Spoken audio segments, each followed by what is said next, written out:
और अब जब मथुरा में लौट करके आए हैं तो महाराज यहां मथुरा में श्री कृष्ण के एक सखा बने हैं।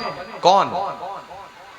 कि वृष्णि नाम प्रबरो मंत्री कश्चिदयति सखा शिष्यो बृहस्पतिर साक्षात् उद्धवो बुद्धि सप्तम। वृष्णि नाम प्रवरो मंत्री, वृष्णियों के महाराज जो अग्रज है। कश्चित दैती सखा, वो कृष्ण के सखा माने मित्र बने। शिष्यो बृहस्पति साक्षात, जो साक्षात देवों के गुरु बृहस्पति जी के शिष्य हैं। उद्धवो बुद्धिमी सप्तमा, ऐसे उद्धव जी जो बुद्धि में सप्तम है, अग्रगण्य है, ज्ञानियों में अग्रगण्य है, ऐसे उद्धव से भगवान की मित्रता हुई।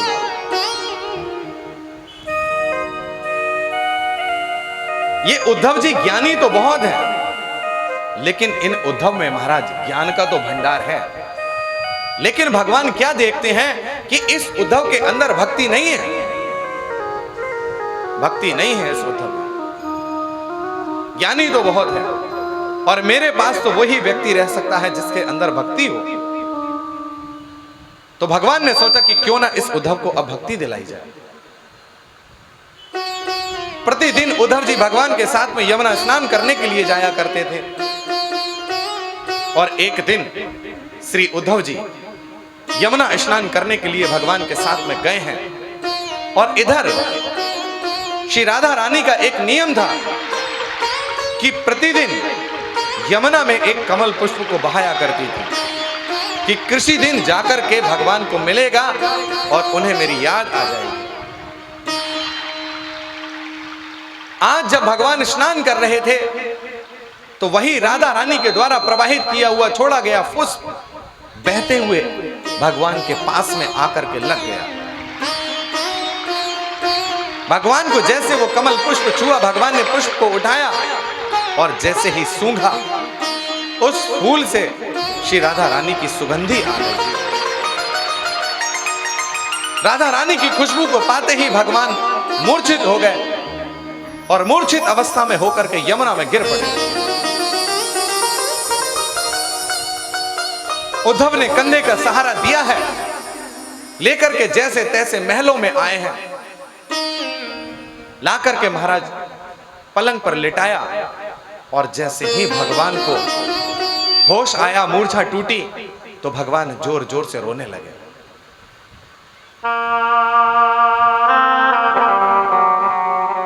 इस प्रकार से जब भगवान रोए, उद्धव जी ने पूछा कि अरे कन्हैया, क्या हो गया? आज तुम अचानक से स्नान करते करते गिर पड़े और इस प्रकार से इतना व्यथित होकर के रो रहे हो, क्या बात है, बताओ। भगवान बोले, अरे उद्धव, कि ब्रजवासी वल्लभ सदा मेरे जीवन प्राण, इन्हें न कबहु विसारहु मोहि नंद बाबा किया। अरे उद्धव, देख भैया, ये जो ब्रजवासी हैं मैं इन्हें भूल नहीं पा रहा। ब्रजवासी वल्लभ सदा मेरे जीवन प्राण, ये तो मेरे प्राण हैं और अब मेरे प्राण ही मुझसे दूर हो गए हैं। ये मुझसे सहन नहीं हो रहा।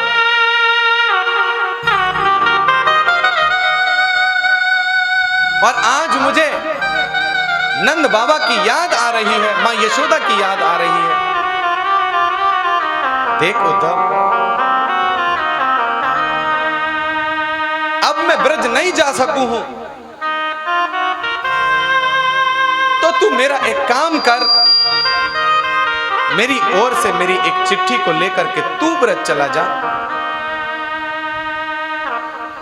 भगवान ने सुंदर चिट्ठी को लिखवाया है उद्धव के द्वारा और उस पत्रिका को लेकर के उद्धव को ब्रज में भेजा। उद्धव बोले कि देखो कृष्ण मैं जा रहा हूं अभी तुम्हारी स्थिति को लेकर, और अभी देकर के तुरंत लौट करके आता हूं, जल्दी। भगवान बोले अरे उद्धव तू जा तो सही। अरे जा तो रहा है लेकिन कब आएगा ये तुझे अभी पता नहीं है, तू जा तो सही।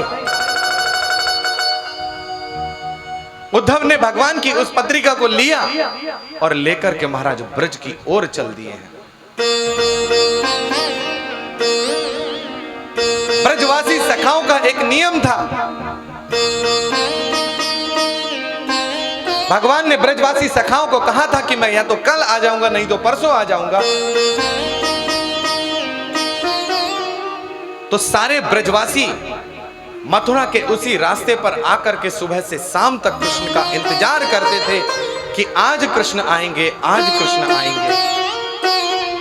रोज सुबह महाराज होते ही, प्रातः काल होते ही मथुरा के रास्ते पर आ जाते थे।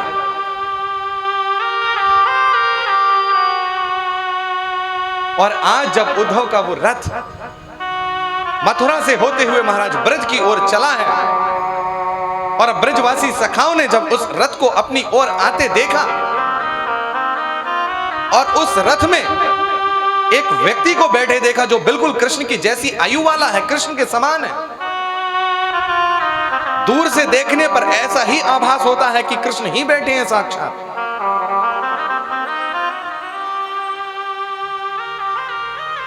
तो सब प्रसन्न हो गए कि देखो आज हमारा कन्हैया हमारे पास आ रहा है। लेकिन महाराज जो भगवान के बड़े विशिष्ट भक्त होते हैं वो कभी कभी प्रेम में, अधिक प्रेम में आकर के नाराज भी हो जाते हैं, गुस्सा भी हो जाते हैं। एक सखा भगवान से नाराज हो गया ऐसे समय में, और जाकर के एक झाड़ी के पीछे छुप गया।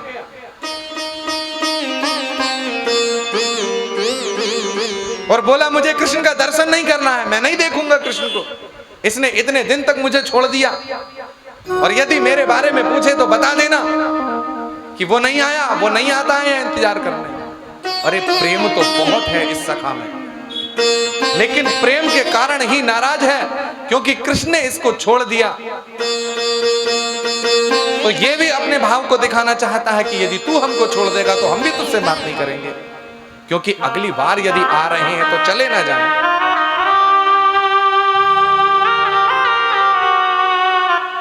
यदि लौट करके आ रहे हैं तो अब ना चले जाएं, इसलिए छिप गया झाड़ी में। रथ आकर के पास में जब रुका उन सखाओं के, देखा कि कृष्ण नहीं है, ये तो कोई और है। दोनों का आपस में कोई परिचय नहीं था, एक दूसरे को जानते नहीं थे। और उद्धव जी ने उन सखाओं को पूछा कि भैया नंद भवन कहां है?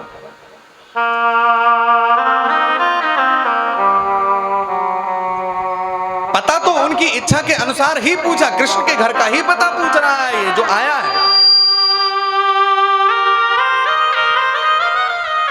सब सखा बोले कि देखो ये जो झरना बहता हुआ आ रहा है, तुम इस झरने के किनारे किनारे चले जाओ, और इस झरने के किनारे किनारे चलते चलते तुम नंद भवन में पहुंच जाओगे।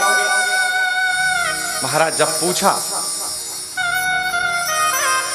तो उद्धव जी ने उन सखाओं को पूछा कि अरे भैयाओ, क्या नंद भवन से कोई नदी निकलती है? नंद भवन से कोई नदी प्रवाहित होती है क्या? बोला नहीं, नदी तो कोई नहीं निकलती है, लेकिन जिस दिन से कृष्ण हमको छोड़ करके यहां से मथुरा गए हैं, सारे ब्रजवासी नंद भवन में आकर के, ब्रज की गोपियां नंद भवन में आकर के इतना रोती हैं कि उनकी आंखों के आंसुओं से ही ये नदी निकल रही है। उनकी आंसुओं का ही पानी है ये। तुम इसके किनारे चले जाओ, नंद भवन पहुंच जाओगे। महाराज इतना प्रेम आज तक उद्धव ने कभी देखा नहीं था अपने जीवन में, कि यदि कोई किसी को छोड़ करके चला जाए तो किसी के लिए कोई इतना रोए कि आंसुओं की नदी बहने लग जाए। उद्धव के ज्ञान की एक सीढ़ी यहीं खिसक गई।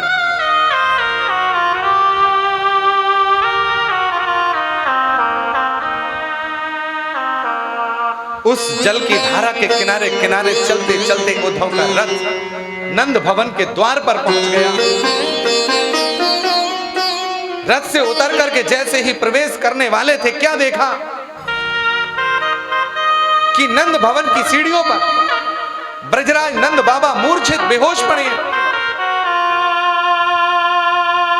उद्धव ने कंधे का सहारा दिया और जैसे ही नंद बाबा को उठाया, नंद बाबा को ऐसा लगा कि कृष्ण लौट करके आगे हैं। बोले कि अरे लाला तू आगे हो, लाला तू आगे हो। बोले नहीं बाबा, मैं तुम्हारो लाला नहीं हूं, तुम्हारे लाला कृष्ण का मैं मित्र हूं, मेरा नाम है उद्धव।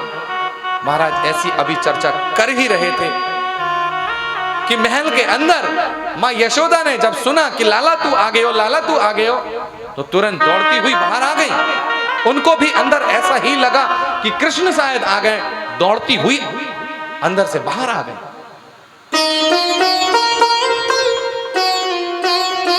देखा कि कृष्ण नहीं है, उद्धव है। क्रोध आ गया मां यशोदा को और उद्धव को पकड़ करके जग दौड़ दिया, मेरा लाला कहां है, मेरा लाला कहां है।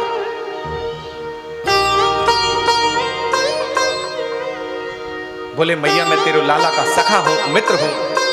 वाह ने एक चिट्ठी भेजी है, पत्रिका भेजी है, वाह को ही लेकर के आया हूं। बता उद्धव, कहां मेरे लाला ने मेरे लिए भेजो है, कहां लिखो है। महाराज सारी रात्रि भगवान की चर्चा करते करते उद्धव की व्यतीत हो गई। कब सवेरा हो गया उद्धव को पता नहीं चला। इतना प्रेम आज तक उद्धव ने अपने जीवन में नहीं देखा था कभी भी। ब्रज की गोपियों का भी एक नियम था, ब्रज की गोपियों का भी एक नियम था कि महाराज प्रतिदिन नंद भवन के द्वार पर सवेरा होते ही जाया करती थी। और आज जब जाकर के देखा तो क्या देखा कि नंद भवन के द्वार पर एक रथ खड़ा है। लगा उनको बिल्कुल ऐसा कि भगवान जब गए थे तो रथ में बैठ कर के गए थे और आज रथ खड़ा है तो शायद कहीं भगवान ना आ गए हो। शीघ्र नंद भवन के महल में प्रवेश कर गई, अंदर चली गई। जाकर के क्या देखा कि नंद बाबा मां यशोदा ने